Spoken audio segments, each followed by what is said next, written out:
Toffee Blues USA, ladies and gentlemen, and others. I am Gerry. Joining me today, I have Jacob. Jacob, how are you, sir? Oh, I'm doing great. How are you doing? I'm. It's been a long day, but you know what? I get to do a show with you. It's the first show I've done in a while. I should have smiles, and I do. Yeah. Um, just for a little bit of context for everybody, you may recognize me if you've watched Toffee Blues in the past, and you may have been like, "Where's the weird American guy with long hair and in need of a shave?" Well, I had a job situation happen, which makes it difficult for me to record during the day, which is why I'm recording with Jacob now at night. It's sort of a what we do in the shadows kind of a thing. So I am from Winston-Salem, North Carolina. Jacob, where are you located, sir? I'm located in Chattanooga, Tennessee. So we're both Eastern time zone, everybody. We will be sharing the time zone love though. It's not going to be all just Eastern American toffees. We're going to be, spreading it around. And that brings me to like, what is this? What is this thing that you're watching or listening to? It is a new thing that the Toffee Blues, Captain Toffee Blues, Toffee Blues John, if you want to call him that, either way, said, "Hey, I've got this idea," and I said, "Well, I've got 10 other shows, but I'll say no to them for you." I'm joking. I have no other shows. So, but we started this thing. The thinking is, we just want to reach out to more American Evertonians. It's one of those things where we kind of feel like, especially a lot of the folks at Toffee Blues, you should see the messages they list. They talk about, oh, I feel like Everton should be doing more to reach out to American Evertonians, or to try to reach out to those who haven't picked a team yet. Because Jacob, as Americans, we pick teams. Oh, of course. Yeah, you just have to pick one and roll with it. You know what I mean? And it's a lot of psychology. It's like, oh, you in a past life, maybe you were, your team didn't win much, and so now you pick a top six side so you can win vicariously in life through them. Or if you want to be like me and Jacob, you're okay with suffering through, a stale 1-0 loss like yesterday. Choosing to suffer. Yes. It's not all suffering. Don't sit there. No, I don't want to sit there. This is not that kind of show. Well, we're not going to sit there and do a lot of self-flagellation. It's not really what this is about, as far as I know. You never know. Sometimes we may get dark, especially after watching Milk Curdle, like the game we just saw. But hey, it's all right. But basically, that's what this is. There are other programs like this that reach out to American Evertonians, like American Toffees podcast. They're cool guys. We've both had the pleasure of talking to those dudes and being on their show before, so you should watch their show. But also just other shows that maybe are not directed at Americans, like the other Toffee Blues shows. Those are good guys too. They're awesome. They're not just good. Oh, they're great. These are just all really cool people. It's really neat that the majority of the people involved in these they're cool. They're really cool. So that's you could tell we don't know what this thing is yet. We got a cool lineup of stuff to talk about, but as far as the identity, we're trying to wrangle it. It's very, I almost went into a Matt Foley, the Chris Farley thing, motivational speaker, where he's like, "You want to grab their life by the tail," that guy. That's what I feel like with this. Yeah, Jacob's already embarrassed. Sorry, man. So we need to move on though. For those of you who are American and haven't actually picked a squad yet, come to the blue side. Just saying, it's just it's better than red. It's the best club there is. Yeah, I like it. Everybody's been super cool, and I feel like to be able to gauge who you pick based on the type of folks that pull for them, that's just saying. All right. Anyway, so let's have a conversation about that turd fest that happened yesterday. It's a 1-0 loss at White Hart Lane in front of a roaring crowd of, I don't know, 12. 12 plus subs. Hardly any people there. This is life. So give me your early thoughts, Jacob, without saying too many bad words. Your call on that, just saying. It's frustrating, but at the same time, I think it's just one of those things I've come to accept as when you're in a project like Carlo has undertaken, there's gonna be those you get this great 2-1 win at home against Leicester where you're hanging out the end, but you feel like they've really done something there. And then the very next game you go on the road and just lay an absolute egg. And it's frustrating, but I think with the level of the squad that you have available, those kind of games are gonna happen and you fume and you get out of the way. And then I think you have to sit back and say, you know what, that's just going to happen with the players we have available. Big time Twitter fume, right? Oh, for sure. Which Meltdown. is like the Chico Azul chef kiss. You know, he's just Yeah. like, oh, I love the fume.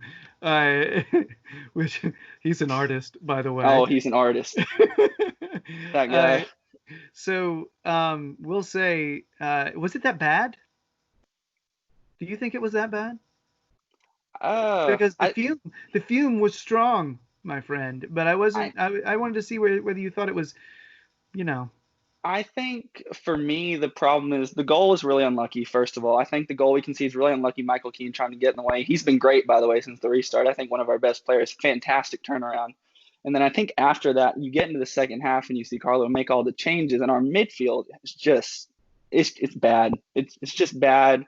Andre Gomez hasn't been with it, and you can't, and it's not linking the midfield to the front line, and he's throwing all these attacking players, and you're still not quite creating the chances. And I think it's not horrible, but against a team that you can see is just not really with it, and you're not really having a go at them, it's super frustrating, and I think that really kindles the fire of fume on Twitter, what you see with everybody just wanting the whole team sold.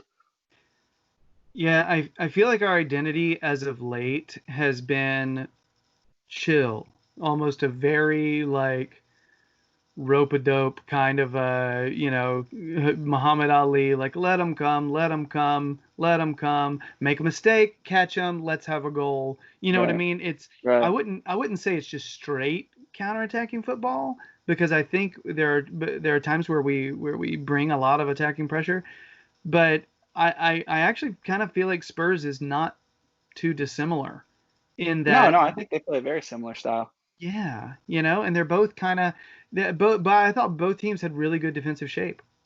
Oh, for sure. We had a really good defensive shape, and so did they. And I think that's the problem that we Yeah. had is their defensive shape was so good. Even though I thought before the game, since their back line is just not the quickest, I thought maybe we'd have some joy running to the middle, and we just never could quite get that final ball through and break that back line. Yeah. It's interesting. Once we get the ball, our formation shifts, and we see those.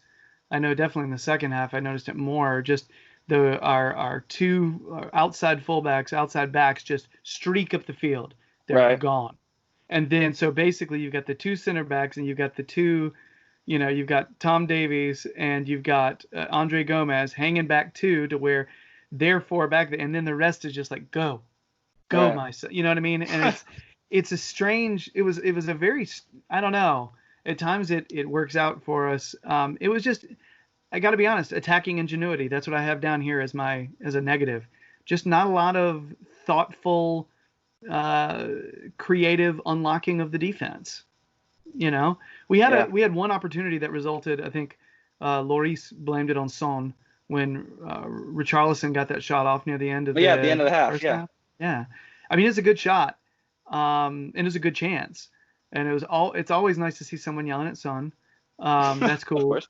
Yeah, Great. I'm fine with that. I would have loved to hear Lloris in his French accent just going off on him. That'd have been fine. Because I was really expecting some harder hits on Son Heung-min. Oh yeah, no, me too. Just didn't see it. It's almost like they're, I don't know, ethical professionals, Jacob. It's weird. All right, it's crazy. But I thought defensive shape was strong. Just not a whole lot of ability to unlock what was a very disciplined side defensively. Performers for us that you saw as standing out in a good way. Oh, the first one that jumps off the page to me is Anthony Gordon. You love that guy. You got Oh, an absolute starlet. He comes on in the second half, and it's a completely different attack because yeah. he's bursting through and he's creating those final balls in, and you can just see he's oozing quality. I haven't been so excited for a kid coming into our team, and I think the whole time I've been supporting almost. It's Mm-hmm. and okay, don't get me wrong, you don't want to get on it too quick because it's been what, 3 or 4 games. But Yeah, man, I see I'm what you starting to mean. get excited, and it's an issue. It's an issue, Gerry. I've pre-ordered 4 kits already. The home away in the third, Anthony Gordon. I could only get the home, but I need them for like more than one day during the week. No, it's he's still young, he still makes mistakes, but you gotta Sure. love the bravery. You know, Right. there's a certain it's confidence, but I remember one of the things Roberto Martinez used to say is talk about arrogance. He would talk about players being arrogant, but he said it in a positive way, like I'm gonna get past this guy and I'm gonna put some pressure Right. going forward. And I think you see it a lot of times out of young players when they're Hmm. coming through. It's almost like they don't know any better. Yeah, They don't know absolutely. any, it's like they're just like it's like they're not beaten down by life yet, and they're like score every ball. Who maybe you're thinking, not sure if that person really up to snuff. Oh, Gylfi Sigurdsson, Alex Iwobi, Mm-hmm. lumped them both together. Just really bad. Mm-hmm. It's not good enough, and I don't want to draw us on it too much because you see it all over social media, and it's way really Yeah. bad over there, and it's just Yeah. it just doesn't feel like the passion is there. It Yeah. feels like a lot of really lackadaisical movement off the ball, on the ball, not a lot of drive going forward. It's just bad, and that's really the kind of stuff you need to iron out if you're going to compete at a higher level, in my opinion. I'm not completely I'm not completely sure if they're playing like the positions that are like their best positions. You know what I mean? I Oh, I almost feel like agree. I agree. they're square peg round hole kind of thing. I feel like Right. I think we've talked a lot on our message boards about how Iwobi would be great in like a number 10 role behind the striker, more of a central attacking mid, second striker, like going forward, being able to kind of carry the ball, feed, I and I mean, 100% agree with that. I think we're doing Owobi a bit of a disservice playing him out wide. I think he really struggles out there, but also I think it's like you said, square peg round hole. There's just not really a place to put him in the system we're going to play. yeah, I think the thing that really got me about Sigurdsson is, and I love him, but I mean, he's Yeah, pulling out of tackles, man, yeah. pulling out of 50-50s. What is that nonsense? Gary Neville was on his ass, And apparently. as American Toffees, we don't get the Gary Neville I experience, know. but I had to like watch other people's like screen recordings on Twitter to hear him like ripping oh, into, just going in incredible. It's yeah, hilarious. and him talking about the Jordan Pickford at the end, lobbing the ball up to Bernard, who's like He's four 4 foot foot. six. That really got me. That was funny. It was funny. But so yeah, it's a weird thing. For me, it's like if you've been asked to play a position that's not you bust your ass and do your best. Right. And that's the thing that got me. That's what turned me off of Schneiderlin. And people who watched Toffee Blues before, when I was on, I would just kind of, just belabor the whole, like Schneiderlin would be in the box, he's walking after a loose ball, Mm. and the opposition is running in there trying to get the shot, and he's just strolling over, and I'm saying the bad words. Time after time. I'm like, kids, earmuffs, it's just, it's the only, and so I kind of felt that way watching Gylfi. That sucks. I'm like, this is coming from a guy, my kid, got Sigurdsson on the back of his kit. You know See what I that mean? I have him on my kit from last year, and it's Yeah. incredibly frustrating because there's talent in there. There's a Mm-hmm. $50 million talent that we signed, hoping for top six quality in the midfield, and you see it in flashes, ever increasingly rare flashes, but it's there, and that's why the laziness is just really frustrating. It's weird because I I can't point to like every play and say, okay, he's not running, because you see, first half he's pressing like crazy. Yeah, He's he's pressing. hustling really hard. He is working. It's just there's something missing in terms of chemistry, of him feeling like he fits. I Right. feel like almost, I don't feel like he thinks like, hey, this is my team anymore. Right. I think I don't know. There's rumors of him being off potentially to Sheffield, I saw next that. season, and maybe, you know, That could be a huge career reboot for him. I mean, I don't even think it's a case of he needs to leave and go play in a lower quality league. I think maybe right. he just needs a fresh change of scenery, kind of. I could see it happening to a different Premier League team. I could, Oh, for you sure. know, 100% agree. yeah. So yeah, not all. And just to be clear, you talked earlier about the Michael Caine own goal. I agree. I don't think it was a bad play by Caine. I think if you look at the play itself, it's just a crap play. Yeah. Harry Caine tries what looks like to shoot on goal. It deflects, goes over to Lo Celso.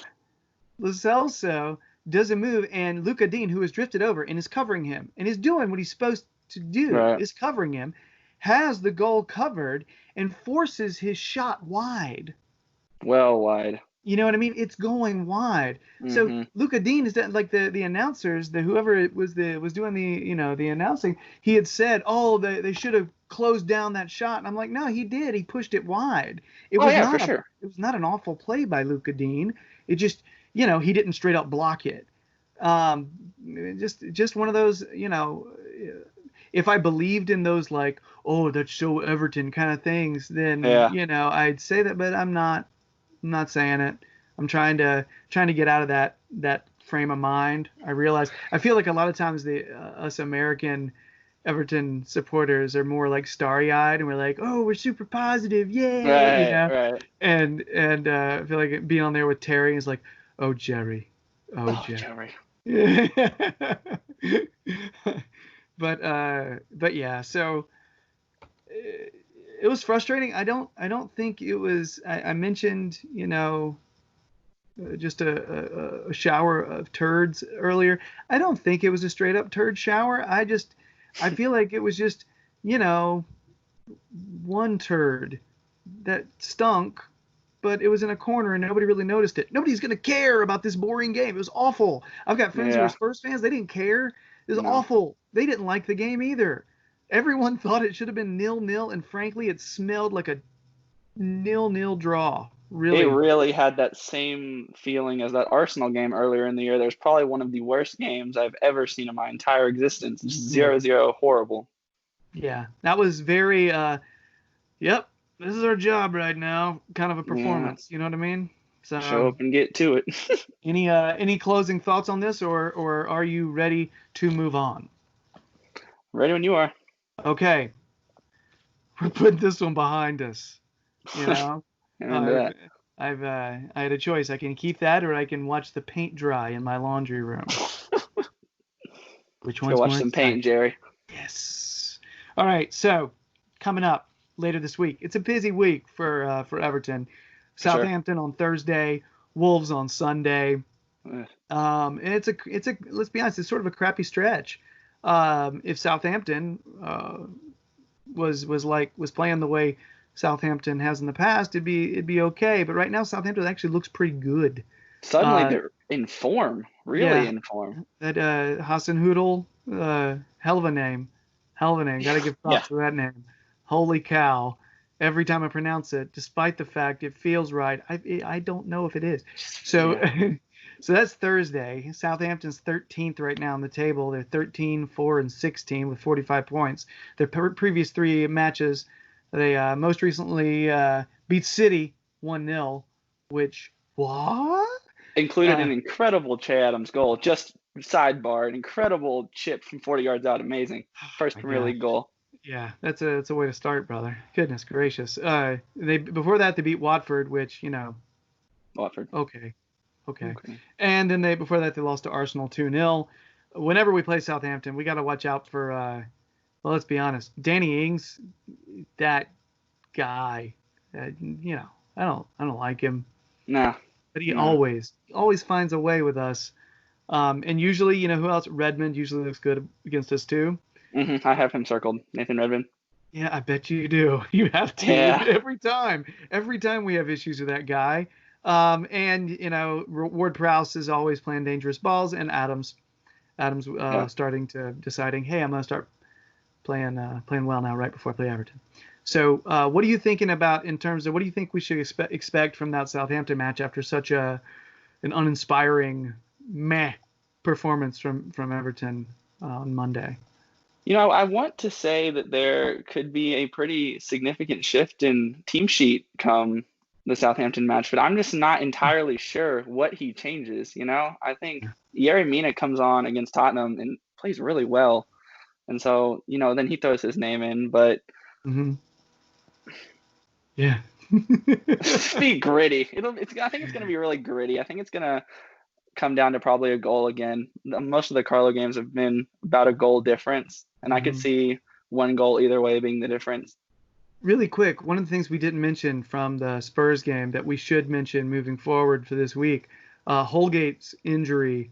That's why Oh, Mina came in.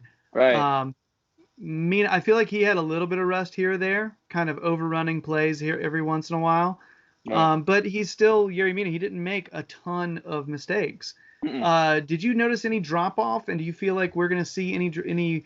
Are you worried about that particular combination after if we're potentially missing Mason Holgate? Not particularly. I think it's kind of one of those things where I think Gary Mina can slot in for Mason Holgate and do a job. I would, preferably it not be Holgate, not Caine either. No injuries would be great, but I think Gary Mina slots in and does fine in that role. Okay. Yeah, because they're just so quick up front. Right. This is a quick line. Their front line is quick, and I would have felt a lot better having our quickest center back involved. I mean, Right. who knows? Maybe it's just I don't know the most recent info on this because this injury just happened yesterday, and it seemed like it was a knock And rather we haven't really than heard a lot about it either. yeah. And with knocks, I mean, you never know. He could be fine on Thursday, or Right. he could be out for another 2 weeks. Just depends on where he. I think he got it on like a tackle, a foul. Yeah, it was that really, really dangerous slide tackle he put him right outside the box, just Yeah. absolutely cleated somebody. I think he Yeah. just kind of pulls up. It happens. It was a great tackle though, full blood, tell you. Yeah. Yeah, and you like somebody that's going to commit like that, Hmm. and so no Mason Holgate. I think after we watched Gordon play like that, though, I think it's very possible we see him start. Oh, I don't think you can keep him out, honestly. Yeah. I don't see how. Do you think we see a Gylfi Andre Gomez central partnership, or do you think Tom played well enough to retain a spot, and Gylfi's lack of effort is going to be punished a little bit? It's tough because you have to kind of field what you have, and we don't really have a lot to move around. So I think once you take Gylfi out and you say, I'm going to go Andre Gomez and Tom Davis in the middle, then what are you doing on the wings? Because you have Bernard, you normally have Theo Walcott, he's hurt right now. So, I mean, you've got Bernard, Anthony Gordon, Fabian Delph. That's it. I mean, I mean, Iwobi. Iwobi. I mean, I'd be fine if it was Iwobi and Gordon, even though I know he didn't play well. I feel like we need some speed. Yeah, I agree. And whether he starts Tom Davies or Sigurdsson and Andre Gomez, I know our center mid partnership didn't do well, didn't Right. do great. It was really a question of linking up play, rather than them, effort wise. You know what I mean? 100%. Just doesn't click at the top sometimes, and I think that's where we really have issues. Yeah, and it would help if they didn't really try to carry the ball much because I think they were out their athleticism for the opposition was more than so them carrying the ball, they were just going to get, you know what I mean? Like they were Right. going to get tracked down against Spurs because Spurs has some athletic people in the middle, you So know? okay, here's something I've been thinking about. I'm not really sure how this works in a 4-4-2 per se, but how would you feel about putting Richarlison over there on the wing and then maybe slotting Moise Keane up top with Calvert-Lewin, because then you sort of have a little bit more pace over there. And I know Richarlison's doesn't have an excellent final pass in. Mm-hmm. But he's used to the problem with you're mentioning. I think it's a very valid possibility. You know what I mean? Right. I don't know. I think Carlo usually prefers to start 4-4-2. You know what I mean? Yeah. But Richarlison is more of a 4-2-3-1 type of a forward. See, that's the thing. He's just a little too deep for him, I think, is the problem. Yeah, the idea of him like tracking back too much, that gets him so far away from the goal and hinders a lot of his potency, right? That's one of the reasons why he's playing so well, is we're getting him so much closer to the goal. But to be fair, dude, I mean, I think it's good you bring this up, because we need to be talking about this, because Richarlison's preferred position, let's be honest, is that left forward position when he likes to cut in and take those right-footed shots. You know, he's not really the kind that's going to go down and cross. Right. But, you know, he angles in beforehand to try to either connect with other people or get that quick shot on a breakaway. That's the problem. I just don't trust him defensively in terms of the work on it. And I'm not sure if I want him that far back. That's a tough one, dude. Because a solid – that's an inspiring starting 11 you just mentioned, though. With Moise Keane up top with Calvert-Lewin? So do you think that Carlo has faith enough in Moise Keane right now to throw him into the 11? Because we haven't seen that in quite a while. I don't know if is it lack of faith in Moise Keane, or just the fact that he wants to shore up other positions and he doesn't want to sacrifice the two hottest hands on the team right now in Calvert-Lewin. As I was saying, because that's the thing. Your striking partnership up top has been so good, and it's where all the goals are coming from. It's really, really hard to even justify making a change, which I think is kind of unlucky on Moise. But yeah, it's unfortunate, is because he's looked, he's looked okay. He usually gets chances. Yeah. It's just, I don't know what to do on that. I don't think it'll happen, but I think it's definitely worth conversation. You know, because what you're talking about is potentially maybe the most potent 11 going forward. But we have such a strong defensive shape right now. Mm-hmm. I mean, the only way Spurs scored was, fluke. Yeah. It was a total fluke. Their other chances were okay. Son, put some wide, put a few right at Pickford. But, defensively we look okay. So it's almost like if he's going to make changes, he'll change one of the center mids. He'll probably go with Gomez. Right. And he'll probably I agree with you. I don't think you can keep Anthony Gordon out. I think that's one of the reasons why he started on the bench, was because maybe he wanted to be able to start in midweek because he knows this is a rough stretch. He does cycle through players. Oh, that's a good point. That's a good point, actually. He's usually good at that. You know what I mean? Balancing the workload of players. He's very smart about that. So I'm wondering if we even see Leighton Baines in one of these games coming up. Sidebar, I think it's really unfortunate timing for Mason Holgate getting hurt, because I think this would have been a perfect game to drop Andre, because he just looks exhausted. He does. I'm not sure he's 100% fit. I think if any time, this would have been a great time to experiment with dropping Mason Holgate up there in a defensive mid type role, and then just put Michael Keane and Yerry Mina up there. You don't have to compromise a lot in formation. Mm-hmm. Let Mason Holgate kind of, run around, slide into people in the midfield, and maybe give us a little more edge, a little more defensive prowess out there, because we didn't really have it. Such a good suggestion. Somebody else suggested that on Twitter, but I'm going to give you credit because you're the first person to say it out loud to me. No, I read it somewhere and I was like, wow, that's a great idea. We've seen him do it before, but they didn't have their voice in my ear the way you do right now. So I'm going to say that's Jacob's plan is what we. It's my plan. What we Trademark. say. Yes. So anyway, so we've talked about Dangerman. We talked about some formation possibilities, which do spill off into Wolves, by the way. Right. But let's, do we feel like we're going to beat Southampton, or do we feel like this is going to be a draw, or are we going to drop one to a hot team?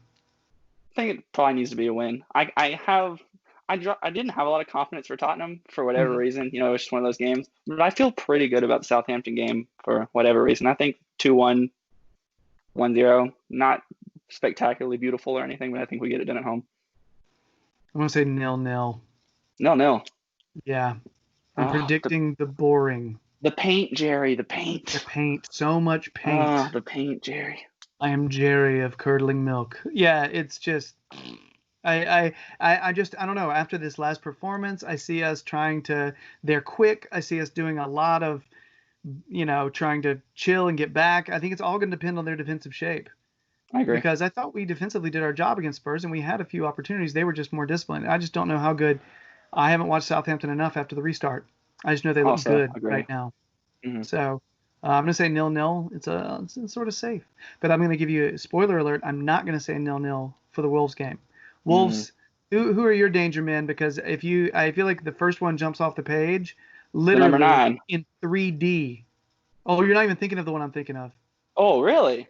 Yeah. Who are you calling out? I was going to say Traore. Oh, of course. The mountain. An absolute behemoth of a man that runs faster than anyone I've ever seen. I don't understand how he still has mobility, because usually dudes, when they get like super bulked up, see, I have this problem. Right, just guns.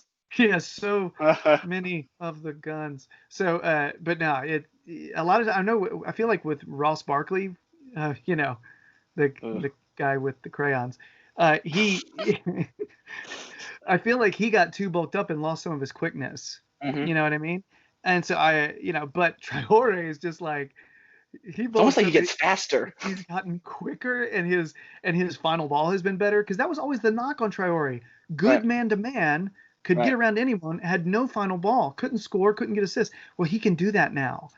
And he's just I think he got the start this past week up top with Jimenez, or playing near Jimenez. But Jimenez, I think that was who you were going with, right? Yes. That combination has been lethal. Traore, I think, for me, is Champions League top caliber player now. Yeah. Just too good. Scary. Yeah. I mean, you always have a reliable player like Ruben Neves for them, who is just a solid, smart player. Jimenez, though, I look at him and I'm like, number one, he plays for Mexico. And so I'm just like, I'm not one of those like angry U.S. soccer supporters. You know what I mean? Call me apathetic. Yeah. Yeah. It's like,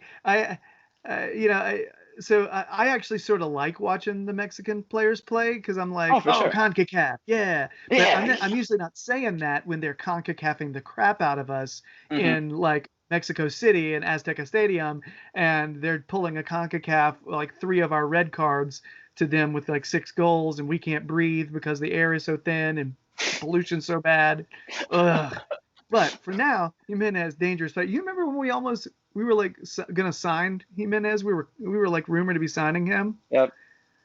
And everybody's like, oh, he's really good in the air. He's a smart player. And I remember watching like video of him. I'm like, well, he doesn't look like he's got that much speed, but he does look good in the air.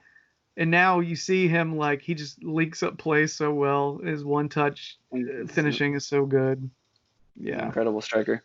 Yeah, he's solid, dude. So just throwing out there, Wolves play Sheffield on July 8th. They recently. Oh, I'm sorry. I was going to say that could end up being a pretty important game for Europe. They're right around each other. They are. That's a really important game. And we play both of them coming down the stretch, actually. But the cool thing is we get Wolves right after Sheffield. Right. Hey. That's not bad.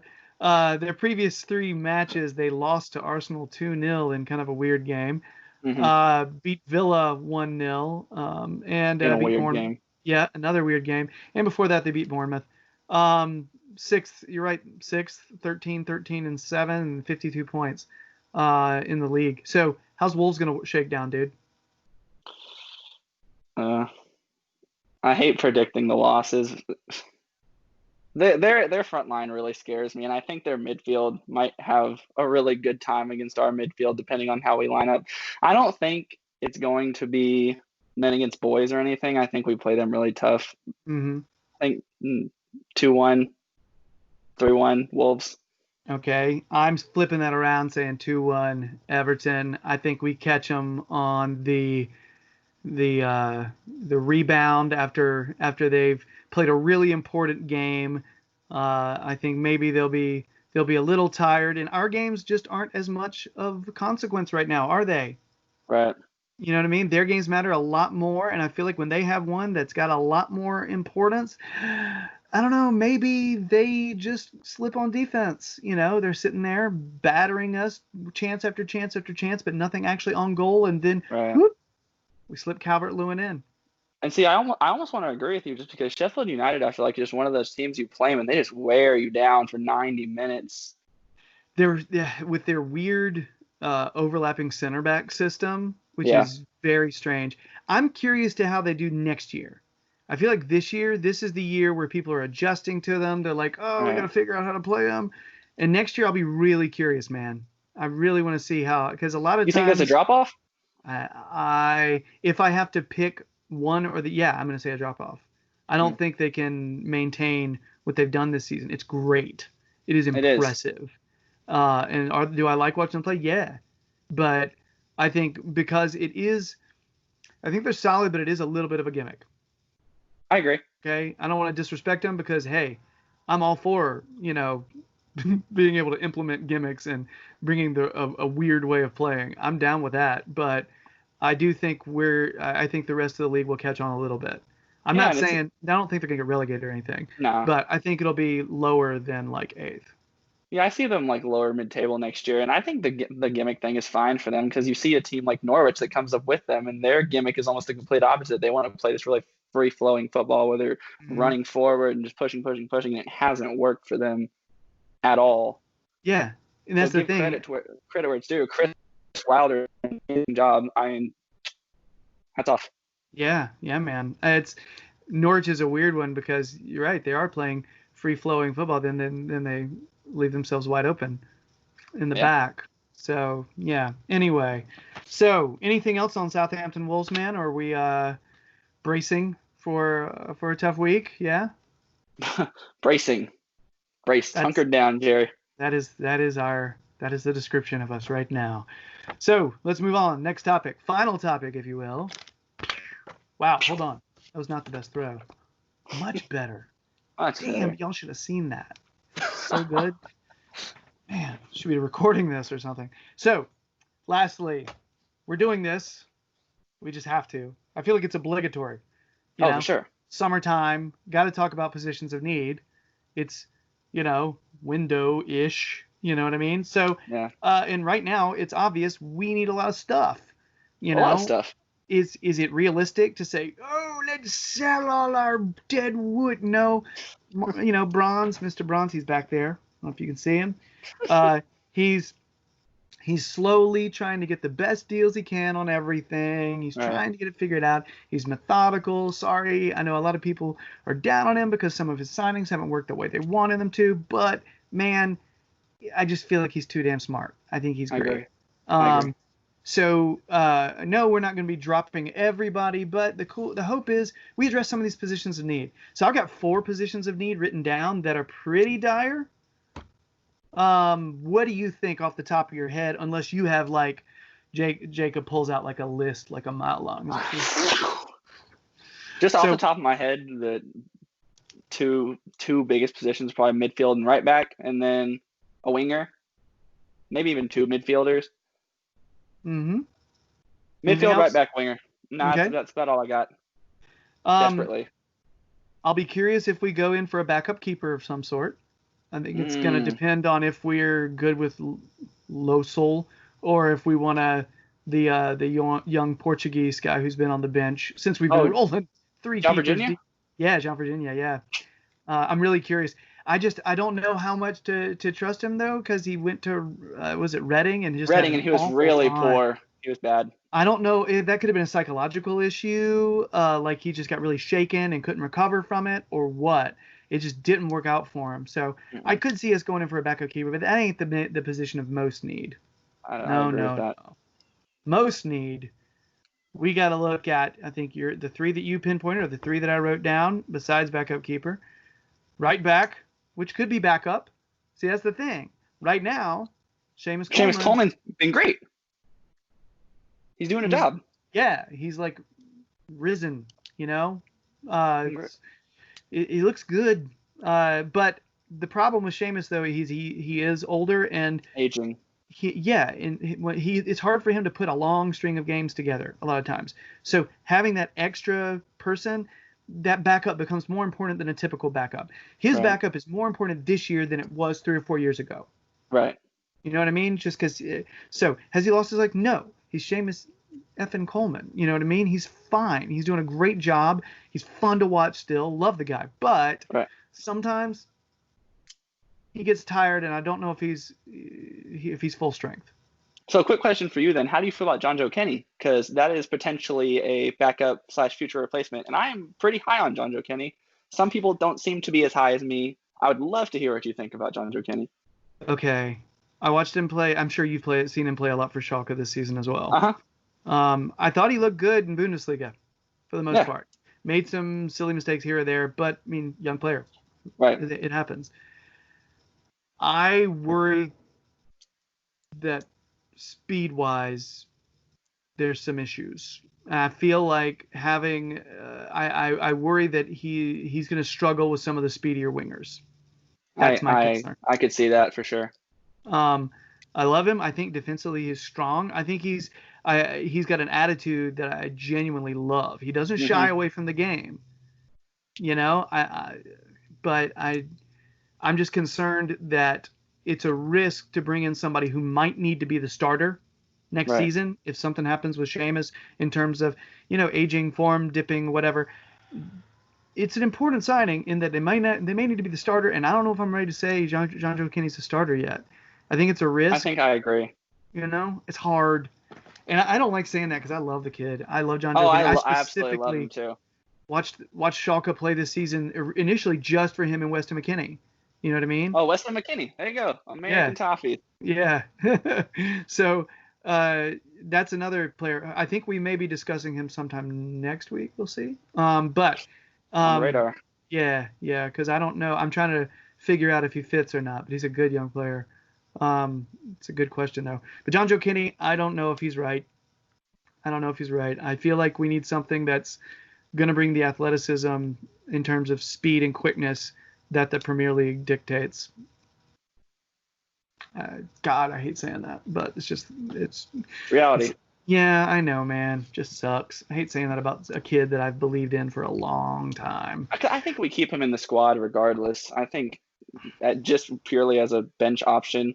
See, if Seamus was leaving, then I would keep him to battle with whoever the replacement person would be.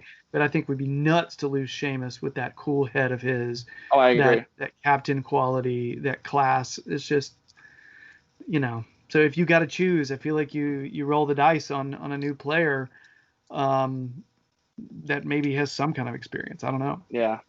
So anyway, mid. Is it more important, that midfield position, than the right back or that right wing? Yes.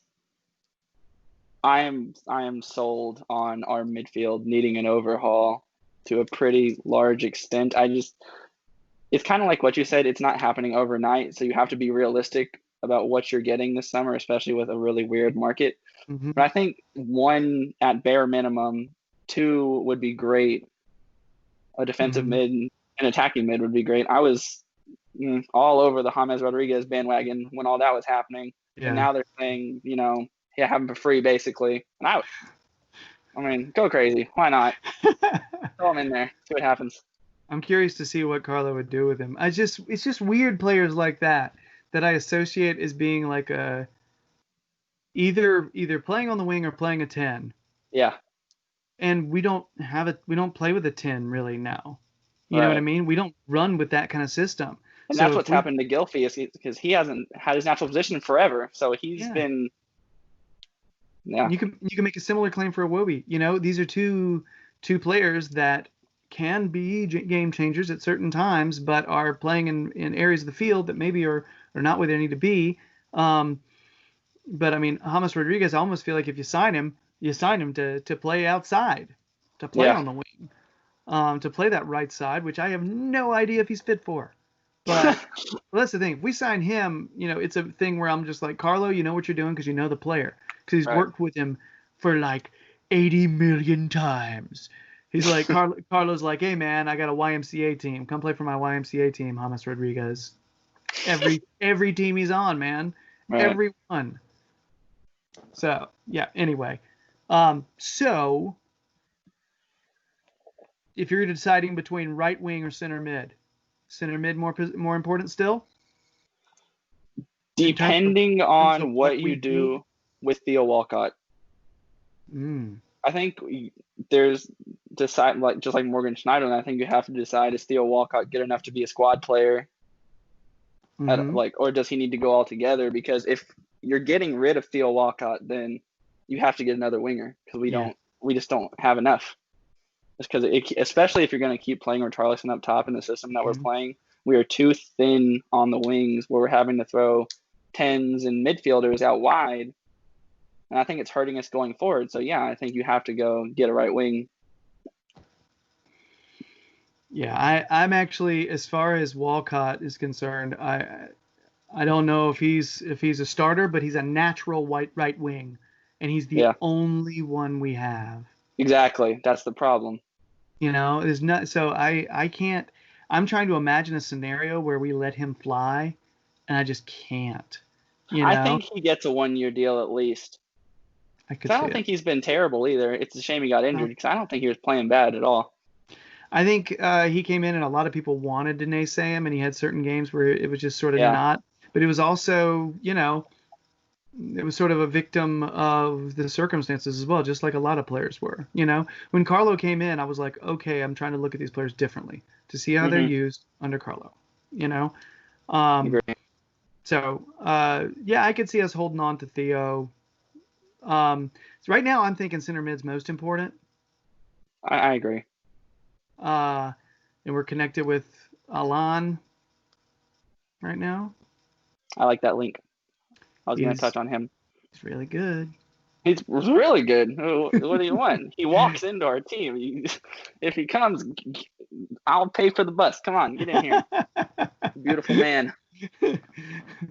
Yeah, I'd be ecstatic if that happened. It's interesting. How do you feel about laying out that kind of cash though for a player who's not like 24? Right, for somebody who's like 28 or 29. It's hard because he's a proven talent. You know exactly what you're going to get when he comes over here, especially because he's worked with Carlo. Yeah. Carlo loves the guy. If he wants him, he obviously knows he's getting. But, if you're looking and saying this is a 2, 3, 4-year project, 3 probably minimum, right? Mm-hmm. He'll be 32, 33 at the end of that window when you're hoping to be competing. So then it's just, all right, now we have to ship him out and do it all over again. Right. But for me, if you can get him and the wages aren't astronomical, it's a no-brainer. You have to get him in, for me, at least. What do you think? See, I'm on the fence. I like him a lot. But I also really want a just somebody with a little bit more youth and that is just an absolute I want someone who's going to be as impactful as Idrissa Gueye in the middle as far as being a ball winner. We missed that guy. Just someone who's just going to crunch, I want. Do you have a name in mind? You could maybe say somebody like, I don't know about Sangaré. That guy from the French league, from Ligue 1. I'm trying to remember who he plays for. Toulouse, maybe. I'm trying to remember who it was. He's a good player.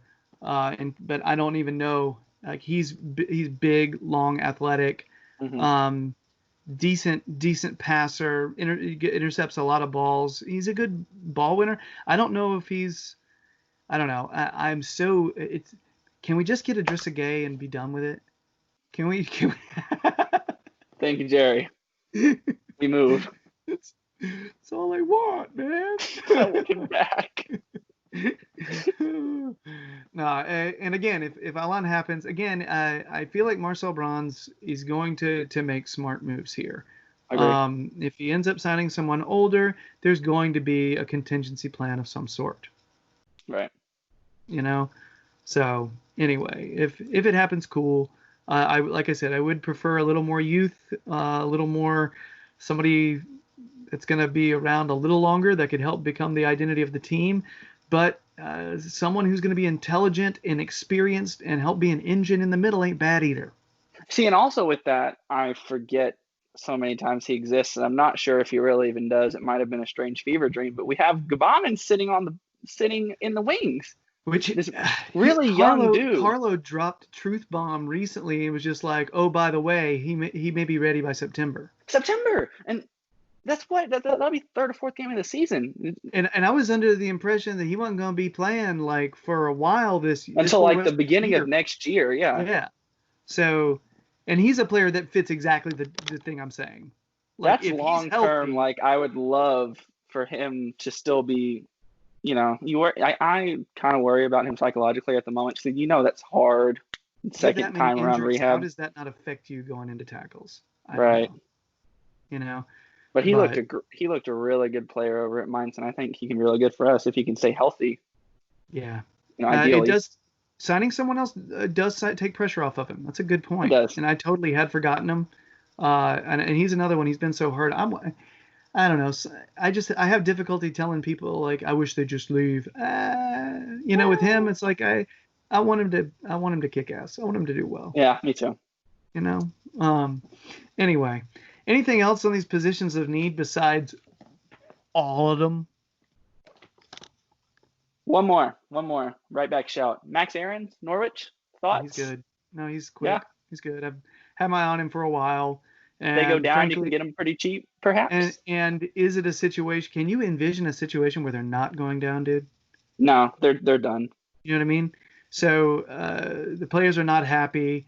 I think he's going to get picked up by somebody, and I do think he's better than lower tier talent. I think he is at least mid Premier League talent in terms of athleticism, speed. I would probably be more comfortable with him coming in than John Joe Kenning. See, I think I agree with that too. For him sitting a year behind Seamus Coleman and just kind of being able to spell him for a year and learning a little bit, I think would do him a world of good too. And the thing is, he's already started in the league, and let's say something happens to Seamus and Seamus has got to sit down for a month with a pulled hammy or something. This guy can play. And he's ready. He's good. See, that to me, that's comforting. Right. And that's the kind of, when you make a signing for a backup, you want to be able to say that, Mm-hmm. So, and I don't think we're going to take up Sidibe's option, even though I think he's well liked. So, yeah, it's a shame because I do really like him. I think he's out the door. Yeah. All right. Anything else on this? Are you good? I think that's all for me, Gerry. All right. That's probably all for me too. So everybody, that's it for the first episode of Toffee Blues USA. Really appreciate you being here. Want to say thanks to Jacob. This is actually, believe it or not, this is the first time Jacob and I have actually spoken instead of just typed. So this is, you're witnessing it. Just saying. So Jacob, thanks so much, man. It's good to meet and talk to you, man. Oh man, it's been a pleasure. Thanks so much. Yeah, any time talking Everton with this guy is always cool. And you live close enough to where at some point we could actually go and watch a game. Oh, that for would sure. Be awesome. So yeah, that's a thing. Yeah, even though it's not like Chattanooga's 2 hours away, it's more like 7. But still. Come to Findlay, see CFC play. Oh, that'd be cool. Oh man. So anyway, what else? I should probably tell you to follow. Yeah. I have plugging to do. Plug away. The plugging happens. So you should probably, one of the things you should realize is that Jacob has been a contributor to the Toffee Blues. I should have said this earlier. He's been a contributor to the Toffee Blues website for a while. He's been dropping articles on there with all kinds of Everton content on there for a long time. So you should definitely be checking out the website. You can see the stuff he does. You can see a lot of our contributors who put content on there. But you should also watch the other Toffee Blues videos. There's good folks on there. They're rad and they're smart. And love our dude. Yeah, and every once in a while they let me hang out with them. It's kind of cool. Gerry. So yeah, so also try to make sure you follow the Toffee Blues on Twitter, Facebook, and Instagram. Funnily enough, I actually have something to plug myself. Finally, I have a book, a children's book that was developed on the Toffee Blues podcast and YouTube channel Randolph the Christmas Moose is actually real now. Go. So that's the silliest thing. The fact that it just came from me mistaking a reindeer for a moose, and all of a sudden it's a thing now. So Awesome. you can see on my Twitter page, you can see how to find that on Amazon. It's of Toffee Blues origin. So I guess that's it. Hold on, I dropped my card. I got to make sure I throw it. Jacob, thanks again, man. Let's hope for a decent showing on Thursday. Yeah, let's do it. Thanks for talking with me, Gerry. Yeah, thank you, buddy. You take care. Love the kit, and for everybody else out there, y'all be cool. It's good to see you. Thanks for hanging out with us. Bye. That wasn't good. Let me do a better job. Bye.